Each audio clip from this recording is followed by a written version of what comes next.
Hello and welcome to Advanced Document Collaboration, working together with Teams and Microsoft 365. One of the issues that we've seen that's a very common challenge across different organizations is how they're choosing to share and collaborate and iterate core organizational documents and production documents and templates. So we're going to we've gone through this before. One of the other sessions we've done in the past is called Stop Emailing Documents. So we definitely hit on some of these topics there, but we're going to talk about some of the other slightly advanced capabilities that if you've started doing some basic document collaboration, maybe there's some things that you haven't done in what we're going to show you today. So I'm hoping to show you some things that maybe you haven't seen before, even though you might be doing some document collaboration, as well as some tips that we've experienced that really help make sure that you're getting the right people's attention and being prescriptive about how you choose to edit and so on. So by the way, my name is Nathan Austin. I'll be presenting today, and we got Stephanie Kingsley behind the scenes doing the producing, and thank you for joining us.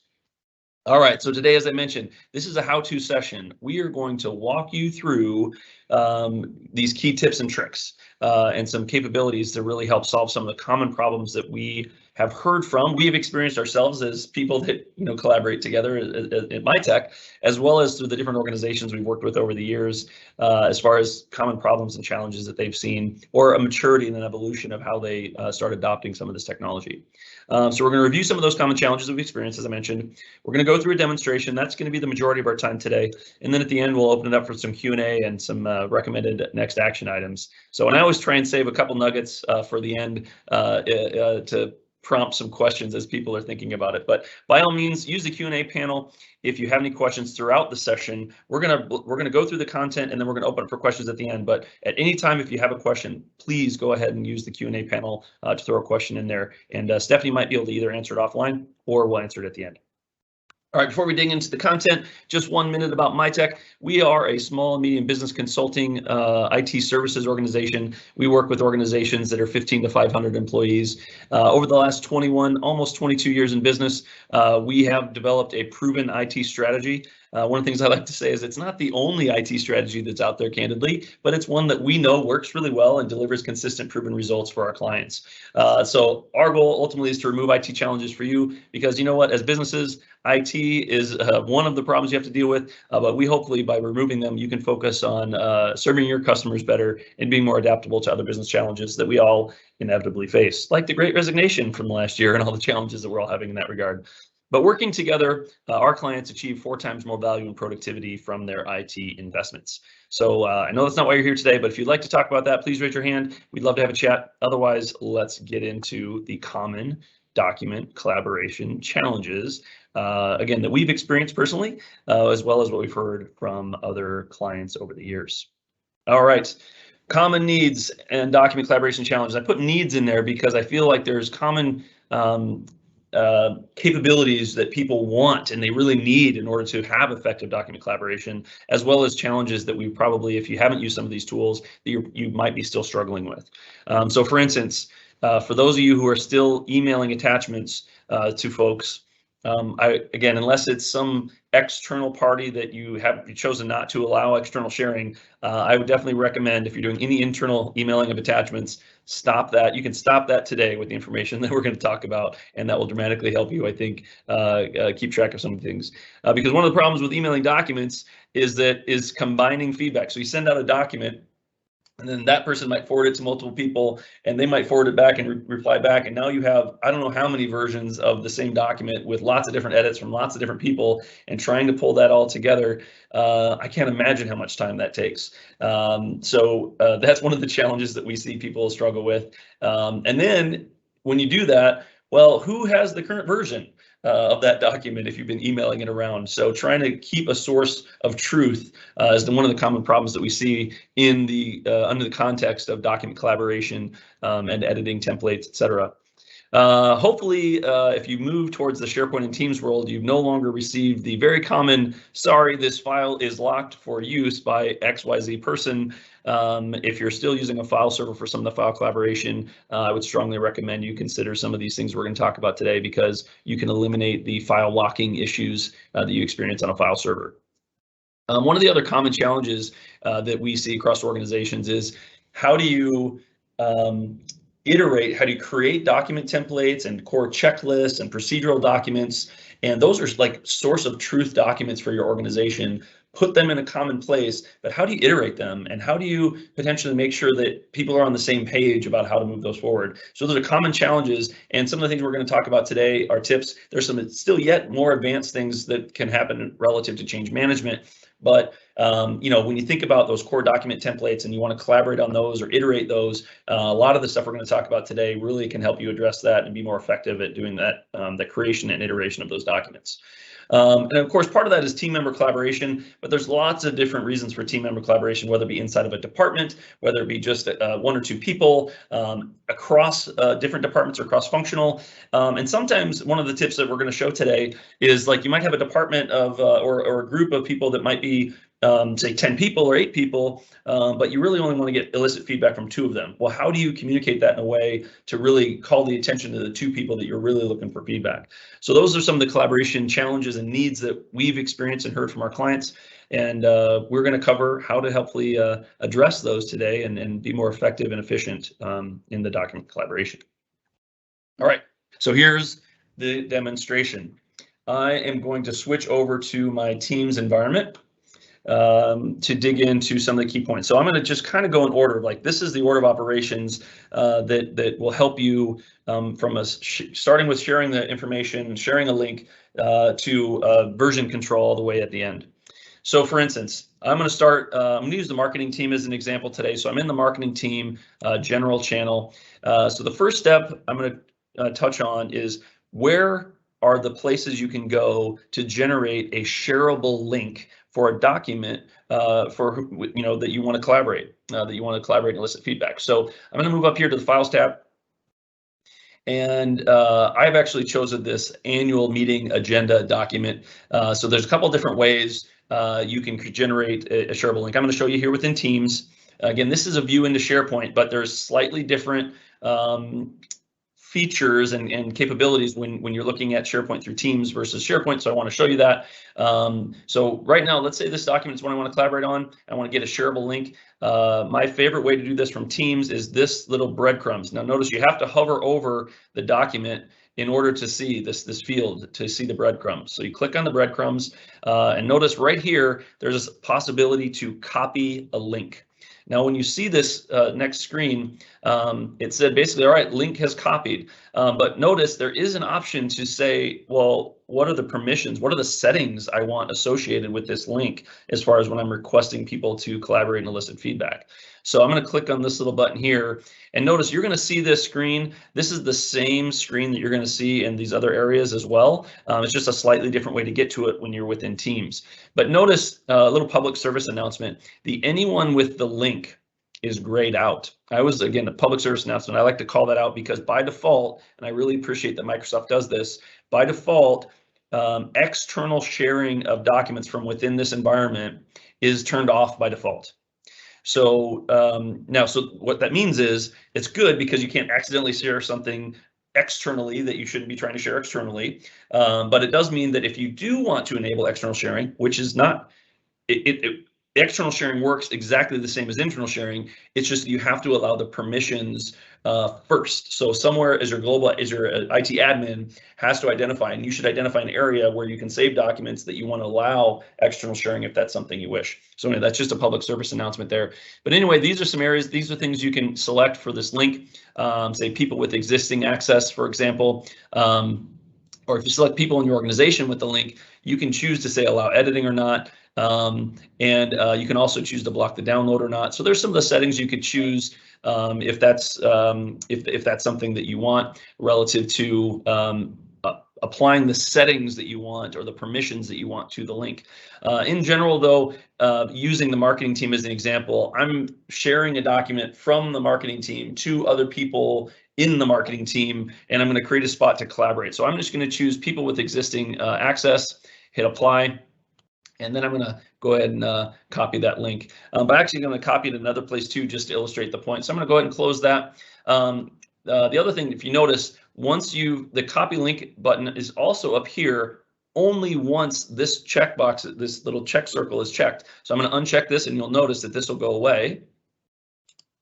So there you go. So the menu changes when you actually select a document. So if you select the document, now I have a different menu, and this is also a place where I can copy a link to the document, and exactly the same dialog box pops up. Okay, so that's the two ways to do that when you're within Teams. Again, I typically go to the breadcrumbs and do it this way, but whatever way works for you is fine.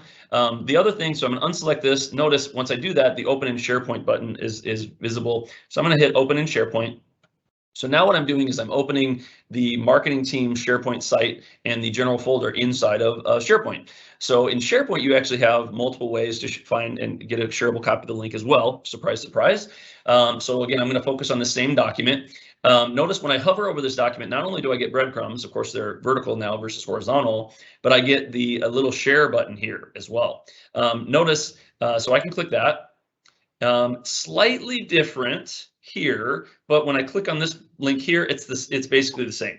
Again, visually it looks a little bit different, but the settings are identical. And then, so that's one way to do it. If I select this here, like I did previously in Teams, now I also have a share and a copy link. So copy link existed in Teams, but share didn't. So you have the share button up here. And so, or I could click on the breadcrumbs and I could click share here as well. So there's basically 3 or 4 different ways in SharePoint and a couple different ways inside of Teams that you can generate the shareable link that you want to use to start document collaboration. So those are the couple different ways. And people ask, is there one that's better or the other? Really, I don't know if it's a mantra, but one of the things that I try and there's so many different ways to solve similar problems. It's not necessarily one way is right versus another. It's whichever way for you is the most efficient or the fewest clicks to get the job done.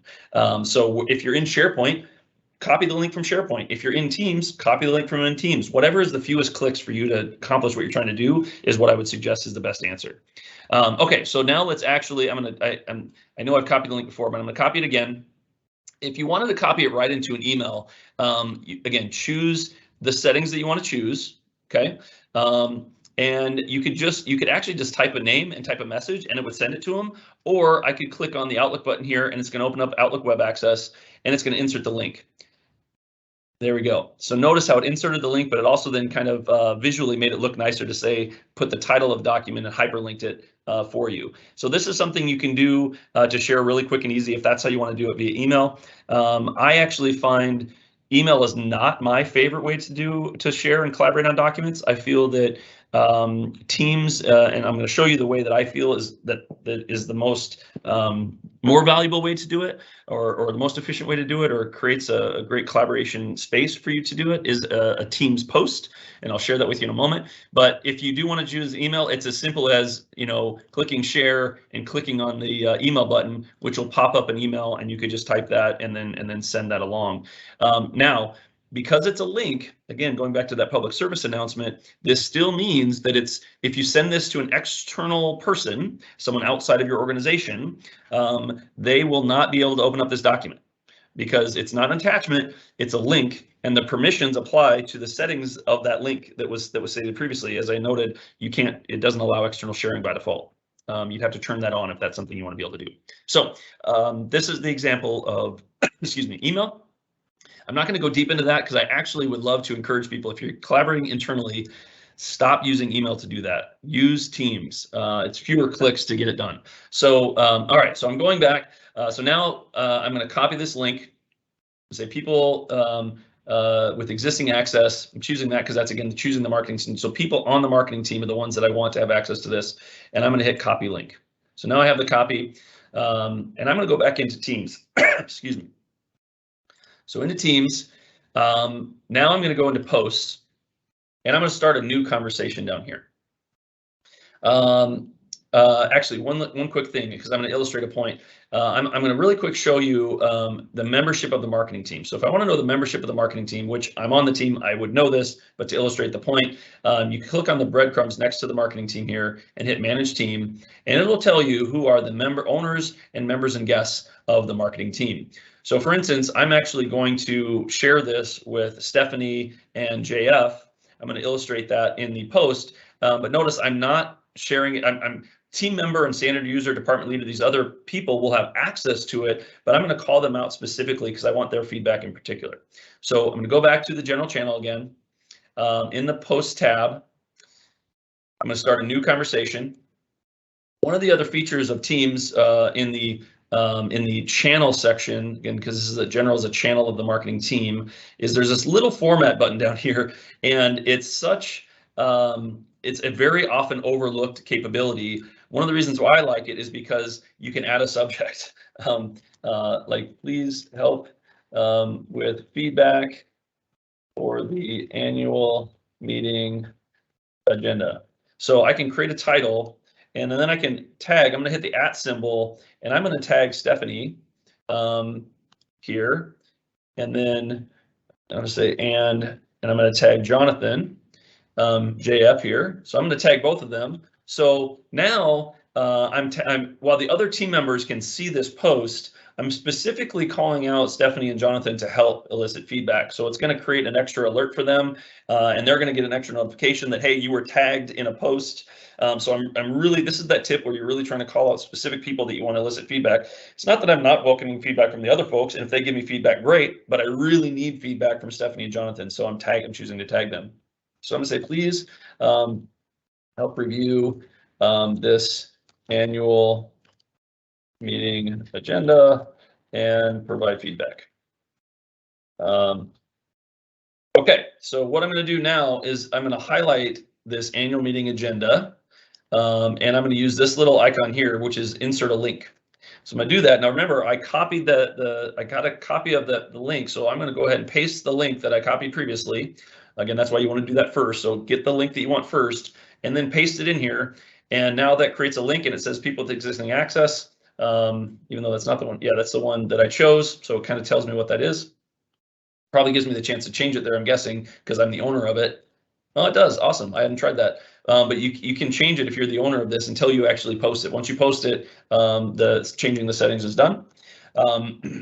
Here's what I'm going to also do. One of the things, there's multiple ways in which you can collaborate on the document. We're going to get to that next. But one of the things I recommend as you're posting it is prescribe the method that you want feedback. What I mean by that is say, please use comments to share your suggestions versus editing the document.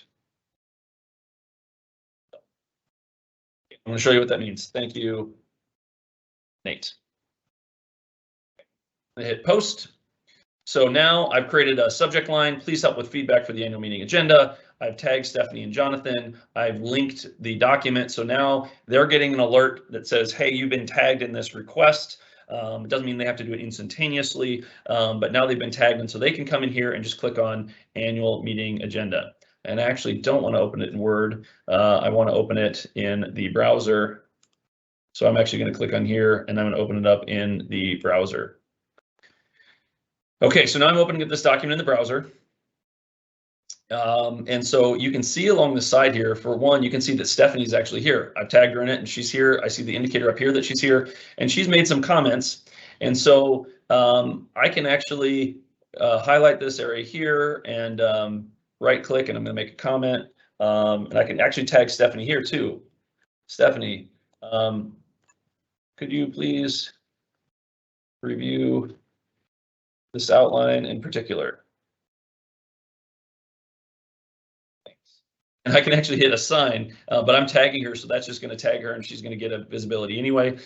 So this is one of the reasons why I like comments, is because people can reply. Notice I made a comment, Stephanie made a comment, so we can actually collaborate with each other, as opposed to if you're emailing this document back and forth, I can't see other people's edits, so I can't maybe offer additional suggestion or validation or data relative to other people's comments.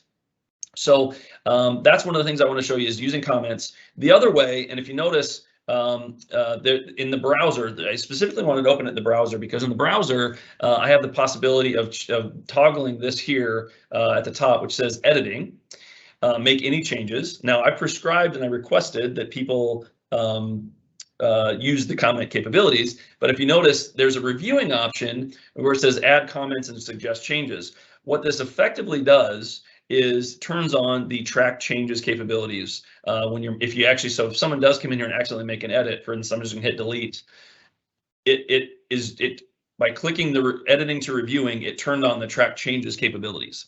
Again, I'm not saying that's right or wrong. I'm just saying that if that's one of the capabilities you want to do, that's great. The other thing you could do is you turn it to view. Let's say you just want someone to review it and you don't want them to make any suggestions or comments or edits in the document itself at all, but maybe you want them to post your suggestions in the channel. So I could change it to view. Notice the menu bar at the top completely changes. And like the comments are gone, so it's just a little bit different. So if I want to come back here and edit the document, I have to come up here and choose to do that if I want to go back and forth. All right, now that we're back to this. So what happens if someone makes an edit? Part of the problem with this is I haven't clicked save. Stephanie hasn't clicked save. If you want to make revert back, there's a couple different ways to do this. I'm going to go back to the marketing team because this is where this document lives. I'm actually going to, on the breadcrumbs, there's a place where I can go look at version history. So if I'm over this document, and I hit here and version history. So it'll give me a list from when this document was created, by whom, and different edits. This is great. And from in here, if you notice when I hover over these, it gives me a little drop down next to it. And this is where I can restore or delete. View, it's a little bit of a misnomer because it's viewing like the metadata. It's not actually viewing the document. If you want to view the document, you just click on it. Now this is, if I'm going to click on it, it opens up in Word. So I actually don't want to do that because I want to keep it in the browser just for the sake of this illustration. But this is one of the ways in which you can look at version history. The other way that I found that I've really come to like, and just recently got exposed to this, is you can actually do version history when you're inside of the document itself. If you go to the file menu and go to info, notice there's this version history option here. And I'll show you, it's the same, but yet it's different. And here's how it's different. It still gives you a list of the version history. However, one of the things that it does, I'm going to go back to the beginning. And so I've turned on this show changes button. So I could either choose to look at this version or I can show the changes that were made in that version. So from here, when I click on the next day's revision, it shows me changes. I look at the different one, it shows me other changes. Look at the next one, it shows me other changes, right? So it starts showing me the different changes that exist to this document. And I get to choose. Notice I can do save a copy. Save a copy is an option for the current version, but if I go back to a previous version and I want to restore it, I can just click up here and restore. I haven't clicked on the breadcrumbs. You could also download it. I wasn't sure what the breadcrumbs did there because I hadn't clicked on that before, but I always like to check. But this is also where you can save a copy or restore, and you can actually see the different versions. So that's one of the things that's really nice with version history, is that because I can tell you that I've accidentally come into a document. I'm like, oh, I want to use this one as a template or the starting place, and I start editing as opposed to doing a save as. And I've had to do this. I've had to come in and say, okay, well, this is the one that I actually want. So I'm going to go back and hit restore this one because I actually don't want any of those changes. So I'm going to go back and restore this previous version. But other people are in it right now, so it won't let me do that. But once other people are out, it will let me do that. So let me say, Stephanie, if I'm going to ask you to please close that document so I can see Stephanie's in here. So I'm going to ask her to close that so I can actually make sure that I can revert that. I think. Actually, I'm going to go ahead and close it and I'll put it back up myself. Maybe that'll refresh it. There we go. Stephanie is no longer there. So I'm going to go back to info, version history, and I'm going to use that scenario that I accidentally I meant to save as, but I forgot. So I'm going to go back to the most recent version and I'm going to hit restore on that one. Other people are editing. Great. I don't know if that's me or not. So I always love demos when it doesn't actually work the way it's intended. But I know that you can do that. It looks like it's still showing Stephanie has had the file open, but that's okay. But that's one of the ways you can do it. You could also come in here, like I said, and do version history and go to the previous version from, let's see, that's today. So I'm going to go back to the one from a couple days ago and I can hit restore here and that'll restore to that previous version too. So there's a couple different ways you can do that. So that's really a high level of going through sharing, tagging, editing, and then one of the things that I recommend if you're instead of using email, using a collaboration post like this, saying so. And then I can say like Stephanie, I was able to review your comments and made some suggestions. Could you take another look, please? actually like that too, because now we can create not only a post that tags them and has a link to the document, but it also then allows me, depending on when I have a chance to review, or when Stephanie or Jonathan, anyone you're collaborating with, they have this place from which we can communicate and collaborate around what's going on, where are we at, what's the current iteration, what's the next step, and we can put that all in here, as opposed to emails going back and forth. This is one of the ways in which I prefer to edit. That's why I wanted to illustrate this versus versus email. All right, so with that said, I'm going to go back to the summary tips here. So again, start by generating a shareable link, and there's a few different ways to do that, depending on if you're in SharePoint or Teams, and make sure you have the desired settings. Again, you can't, by default, sharing externally is turned off. Whether it's OneDrive or SharePoint, it's turned off. But if you want to do that, which you can, you just have to have a kind of a global admin setting to intentionally set that ability. Again, post it in a channel or email document collaboration link. So email it out or post it in the channel. And when you do that, set the expectations for how you want that collaboration to happen. Do you want to use the comments, track changes? Do you want them to just go ahead and edit the document? Do you just want them to have the view and put the comments in the post? As you work together as a team, like for instance, the marketing team here at MyTech, we collaborate in the same way every time, so we don't have to set those expectations every time, because we always know that we want to use comments and the posts. That's just how we do it. So if you're collaborating with people that you haven't collaborated with before and you want to make sure you set those expectations, I would strongly make sure that you do that, whether in the email you send or in the post that you create. But as you get used to working with a group of people in collaboration, you'll find a rhythm that makes sense and works for you. I also like tagging specific people. You can do that in the comments, and you can do it in the post itself. Tagging them, again, creates a little extra alert for them. It'll also send them an email. So it gives them extra notifications to say, hey, someone's trying to get your attention for feedback or for an action. So that's something that you don't have to do that, because by the nature of posting something in the marketing team, you will be alerting the marketing team and anybody who's a member or an owner of that team. But if you, again, want to elicit specific feedback, I would recommend tagging the specific people that you want to connect with. And then version control. So again, showing the different ways you can do it inside of SharePoint, or you can open up the document and do version control and look at versions history that way. So there's a few different ways to do that as well. Again, find which one works best for you so that you can navigate through that. And really, those are the 5 tips. I mean, if as far as kind of a little bit advanced, it's a little bit more than just emailing a link. And hopefully these things will give you some new ways, or maybe give you some new nuggets of information that can help you in your document collaboration efforts with your team. All right, so recommended next steps. One of the things that I always like to communicate with folks is, look, identify the problem you're trying to solve. So like, not all of these document collaboration tips are going to be applicable depending on what you're trying to do. So the more clear you are about the problem you're trying to solve and the team with whom you're trying to collaborate, the more clear these options that are available, you'll identify which ones are the best fit for you. So definitely recommend thinking through that, or collaborating with your team on what you think is the best way to do that. Take some baby steps. If there's something new here, try it out. Try it out in the next 24 to 48 hours and trying to solidify some of that learning into some practice so you can get some repetitions. And also, hey, subscribe to our YouTube channel. We post all this stuff on YouTube. So any new information, any new videos, tips and tricks, we post to YouTube, or like or follow us on our other social channels where we post this information as well. And finally, join us for future events.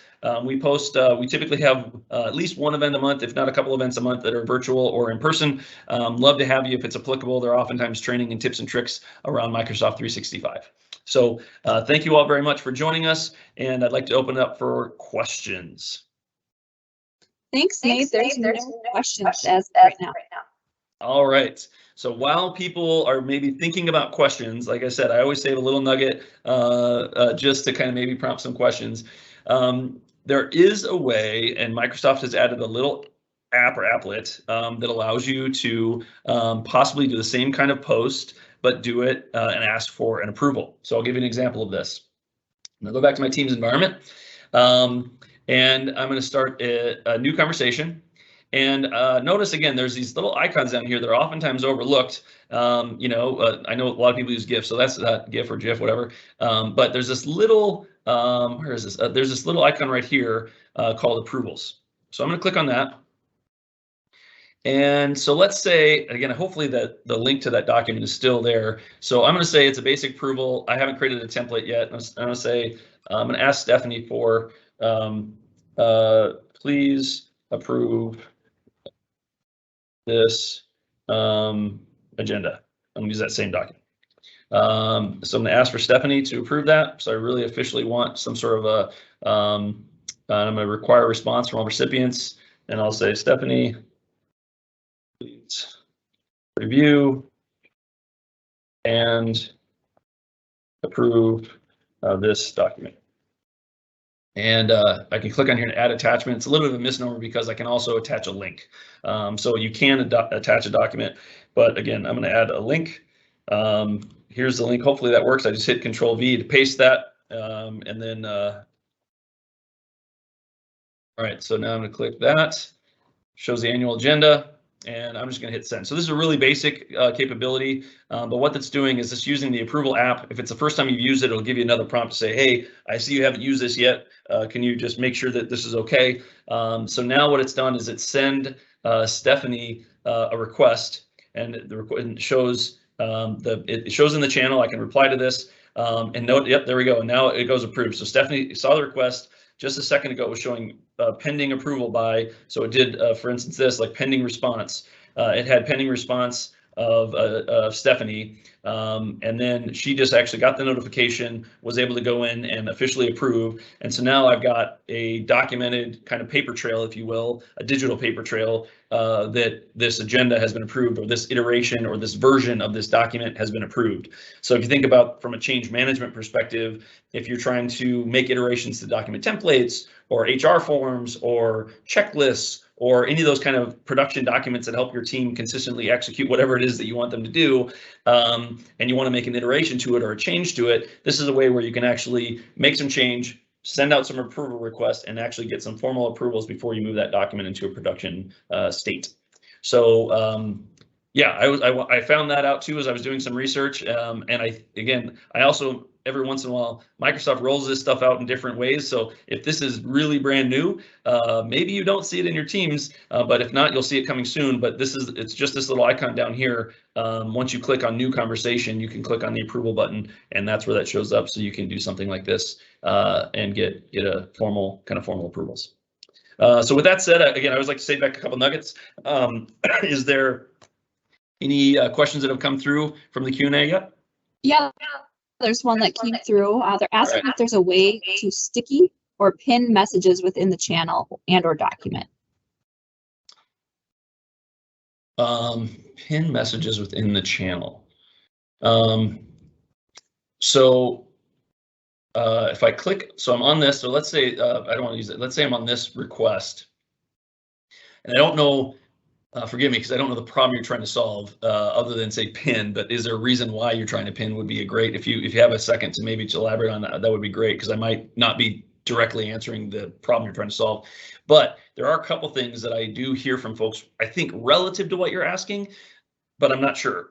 So if you hover over the post and click on the breadcrumbs up here, there is an option to pin.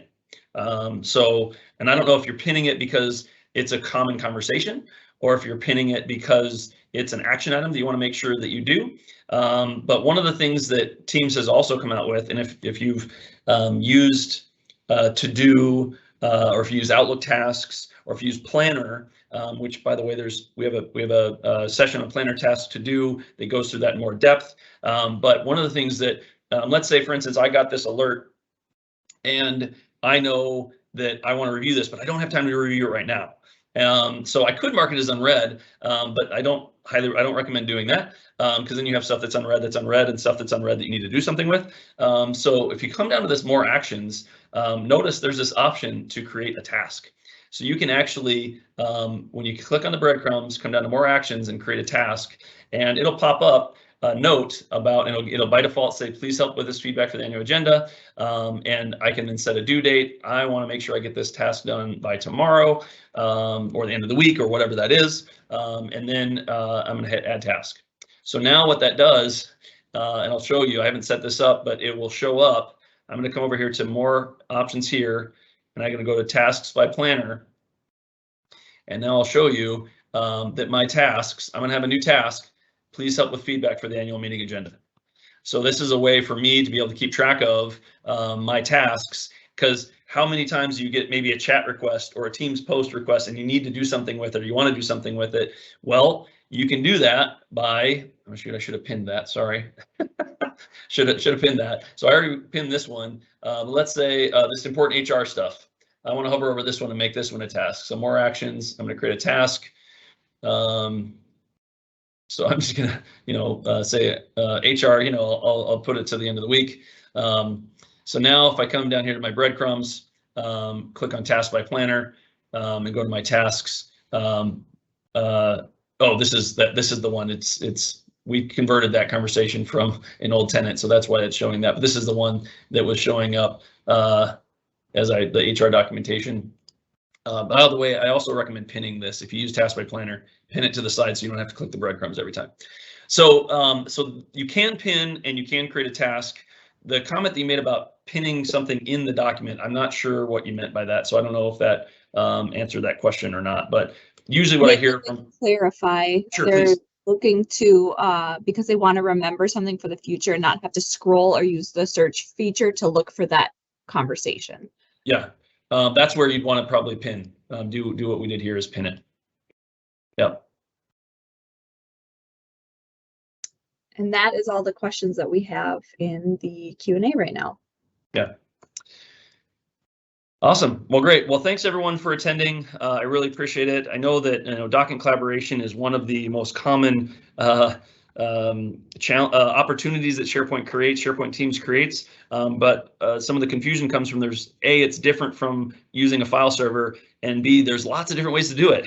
So hopefully this session gave you some, if you've been doing document collaboration via Teams and SharePoint, hopefully gave you some extra tips or maybe a couple of nuggets of information that you might be able to do a little bit different or try a little different to hopefully make you just more effective and efficient at document collaboration with your team. So thank you much for attending. On behalf of MyTech, this is Nate and Stephanie signing off. Have a great day.